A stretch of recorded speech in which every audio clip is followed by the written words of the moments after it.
This week's show is brought to you by Sock Fancy. They deliver awesomely random socks every month with free shipping anywhere in the world, and there are hundreds of designs so you'll never get the same pair twice, and you can cancel anytime. Act now and you can get an extra pair of socks added to any subscription for free when you go to sockfancy.com/collider and enter code collider at checkout. That's sockfancy.com/collider to get a free pair added to your subscription when you enter the code collider at checkout. A science story, huh?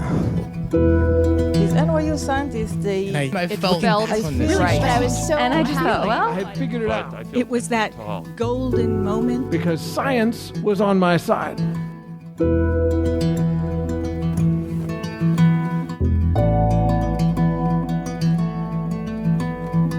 Hi everyone, I'm Ben Lilly, and welcome to the Story Collider, where we bring you true personal stories about science.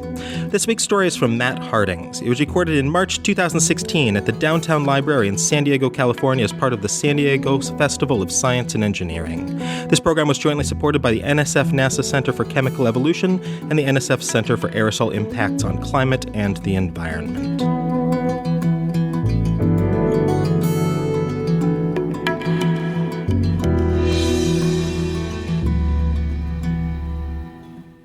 So we all get 5 minutes of fame in our lives, right? And so I'm going to tell you a story about my 5 minutes of fame.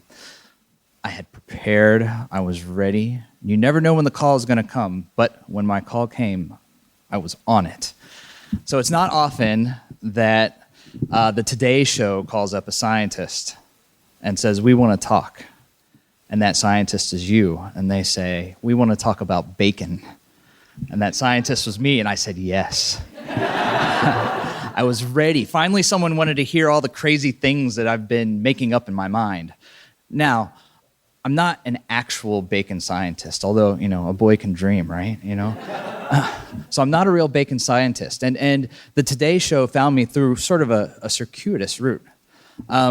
So this group in Spain, in Badajoz, Spain, Maria Timon and her colleagues in Spain had done this really amazing study on looking at the aroma compounds that are in fried bacon. And so there are some 150 or so aroma compounds that make up what we know as the smell of bacon. Amazing. So this research was turned into an infographic by Andrew Brunning, who lives in the UK, on his blog Compound Interest. And if none of you have visited there before, he has some amazing infographics. And his stuff is now in, for the chemists out there, C&E News every week. He's got infographics in there as well. So this research got put into infographic form. And then from there, because the infographic was so cool, some friends of mine at the American Chemical Society made a video of bacony goodness. Now, this video eventually went viral, right? It's one of these things that it just took off. And so my friends at the ACS started getting all these calls from reporters. People wanted to talk to them about bacon and find out about, what was going on. And for the most part, they can handle themselves, right? The people at ACS are amazing, and the people who did this video were amazing. But when the Today Show called, they said, "We need a scientist, and we need to put them on screen, and we need to do that today." So they had to find someone who happened to be a scientist, who happened to be local, who could speak coherently about this research that had been done in Spain, and who maybe knew a little thing about bacon. And so my friends suggested me, right? So they suggested me. And so, of course I jumped at the chance to do this, right? It's something that I, talk about bacon, yes. But I really had to figure out what was going on. But thankfully, right, I've been thinking about bacon for a long time. And my friends at the ACS, they knew that, I do have, while I aspire to be a bacon scientist, right, they knew I have some background in the area, right? So I created a course at American for non-scientists called The Chemistry of Cooking. And I've written about the Maillard reaction as well. And the Maillard reaction is the chemical reaction that takes bacon from pink and floppy into brown and crispy.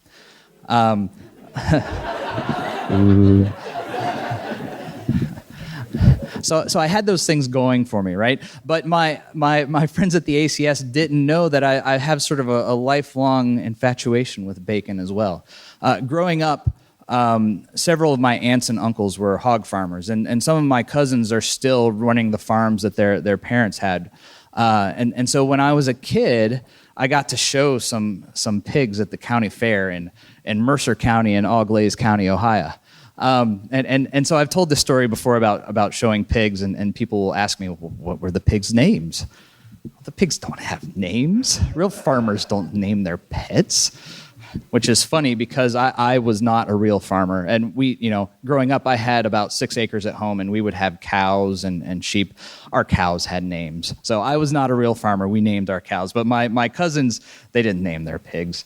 And it's always a point of contention because us non-farmer cousins would go to visit our farming cousins, and we would show their hogs, and we would win the blue ribbons, and our farming cousins would lose the blue ribbon. They wouldn't win the blue ribbon at all. And they were so upset that we were winning their blue ribbons with their hogs. Anyway, so I knew a thing or two about bacon, and truth be told, I've had my share of the stuff over the years, right?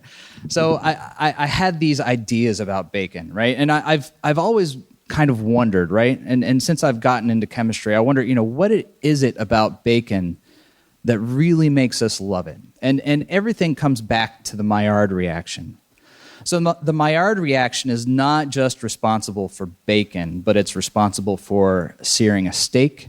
It's responsible for the browning that you get on cookies when you bake them. It's responsible for toast. It's responsible for caramelized onions, right? So there are all of these things, right, that owe their flavor and everything from the Maillard reaction. And so I was prepared, right? I was ready for this interview, or at least I thought I was. So when the Today Show called, they said, all right, we need you here in an hour. We want to do this taping in an hour. And so I hear this, and I just start freaking out, right? I'd been working in lab all day. I was in grungy jeans and a grungy T-shirt. I was not fit to be seen on television, let alone on the Today Show. So it's the Today Show, and I get to talk about bacon. I wasn't going to pass this up. So, I'm running around campus trying to find a colleague who has a button-down shirt that I can wear so I look somewhat presentable. And it's the middle of May. It's unseasonably hot and unseasonably humid. If thinking about being on television wasn't enough to make me sweat, this cardio that I was getting was certainly doing the job. But thankfully, I found a shirt. I dried myself off. I made myself look okay. And I went over to our local NBC affiliate, which is just a couple blocks away from our campus in DC. And so, in my rushing, I was trying to think about what am I going to talk about? I needed a plan. I needed a plan to go in.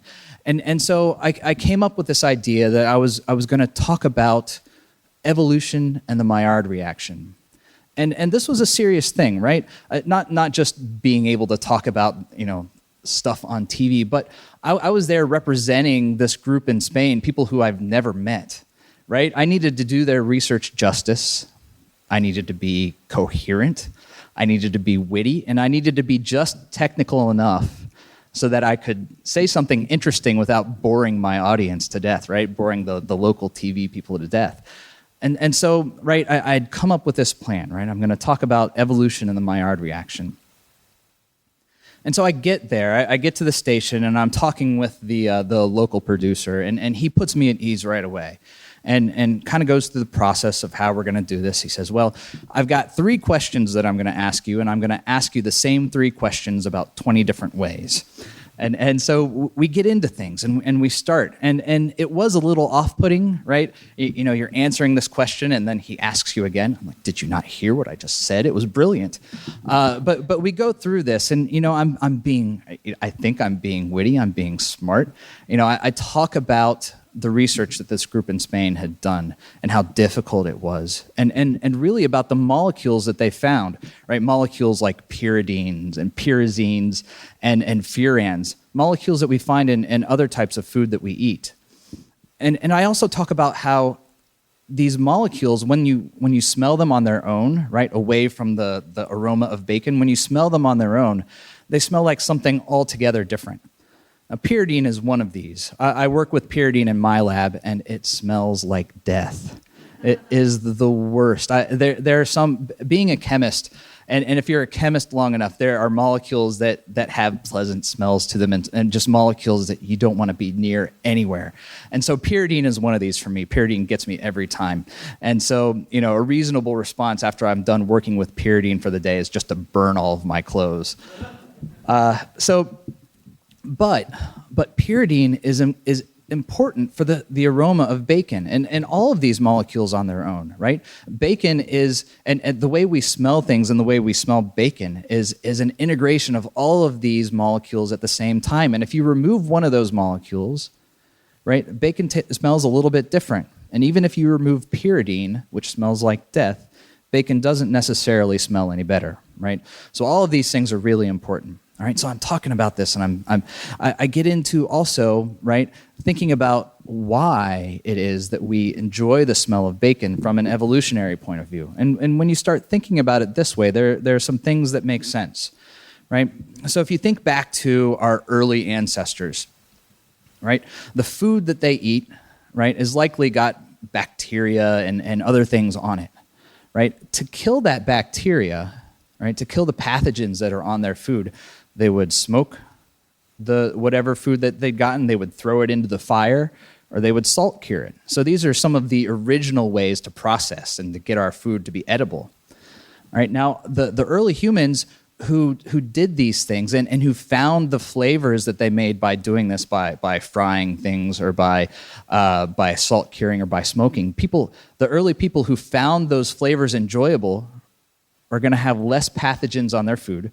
They're going to live longer, and they're going to pass those enjoyment traits on to their children. And so really this love of bacon that we have is written in our genes.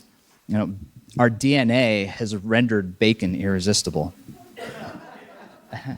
So, I'm going through all this, and we finally get done. I talk for a half an hour on bacon science. It's wonderful, right? I'm really proud of myself. And we end the interview and we go our separate ways. And I start thinking, well, which of my brilliant quotes are they going to use? And bum bum bum. And so the day that the airing is on, and I'm really kind of excited. It's not often that you get to do something like this and be on TV, and it wasn't even for anything that I did, right? I just happened to be in the right place at the right time. But I'm excited, and beyond the fact that I'm going to be on TV, the little bacon bit that's going on here. Right after that, John Malkovich, a session with John Malkovich was airing, and so I have since decided that because I shared airtime with John Malkovich, I have a bacon number, a Kevin Bacon number. So my bacon number is now 2. So I get a bacon number for doing my bit on bacon on the Today Show. Appropriate, right? Okay, so the segment finally starts, and they start with a clip from the American Chemical Society, and the clip is playing, and then I show up, right? And there I am on TV, and I've got my name and my university underneath. I looked very official, and then I started to talk, and I said, bacon is delicious. It really is an amazing food. And when you fry it, it makes all of these wonderful flavors.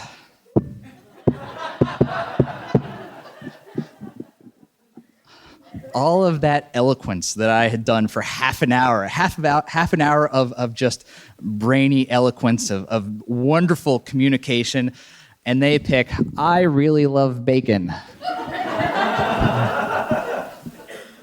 I was a little bit disappointed. But my friends and family, they weren't, and they loved it. They thought it was the greatest thing ever. And I still get people stopping me to ask about bacon science, and some of my in-laws, bless their hearts, some of my in-laws still call me Bacon Boy. I realized something that the producers for the Today Show and my friends and family, they wanted to hear about my passion about bacon, right? They wanted to hear that. And once I said, I love bacon, that was it. They'd gotten what they wanted. And so since then, I've done lots of other interviews on food science things. And I've come to that realization that the reporter always wants to hear one thing. There's one thing that they want to hear. And the trick about it is you have to say what you want in the way that they want to hear it. So, this is one of the lessons that I've learned. And if the Today Show is my 5 minutes of fame, I'm pretty happy with it. I'm pretty fortunate. And I get to go through life being called Bacon Boy. And how awesome is that? So, thank you.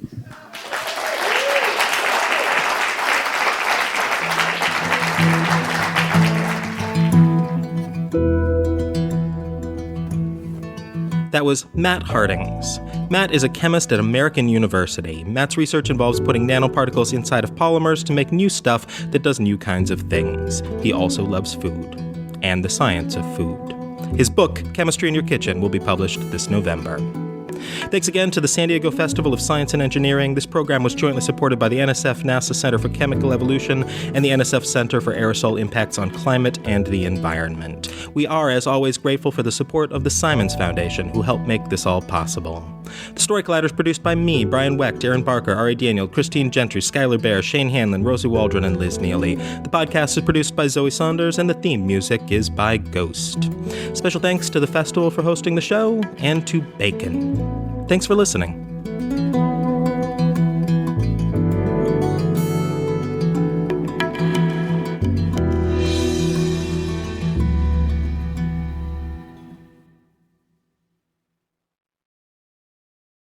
Our bodies come in different shapes and sizes, so doesn't it make sense that our weight loss plans should too? That's the beauty of Noom. They build a personal plan that factors in dietary restrictions, medical issues, and other personal needs so your plan works for you. Noom doesn't restrict or shame when you want to treat yourself. Their flexible program focuses on progress instead of perfection. You don't have to give up carbs or anything. And with their daily lessons, you can learn something new about your food choices every day. After just a few days of using the app, I learned how to recognize cues for overeating and how to choose the right foods to feel full. Stay focused on what's important to you with Noom's psychology and biology-based approach. Sign up for your trial today at Noom.com. That's Noom.com. And check out Noom's first ever cookbook, The Noom Kitchen, for 100 healthy and delicious recipes to promote better living. Available to buy now wherever books are sold.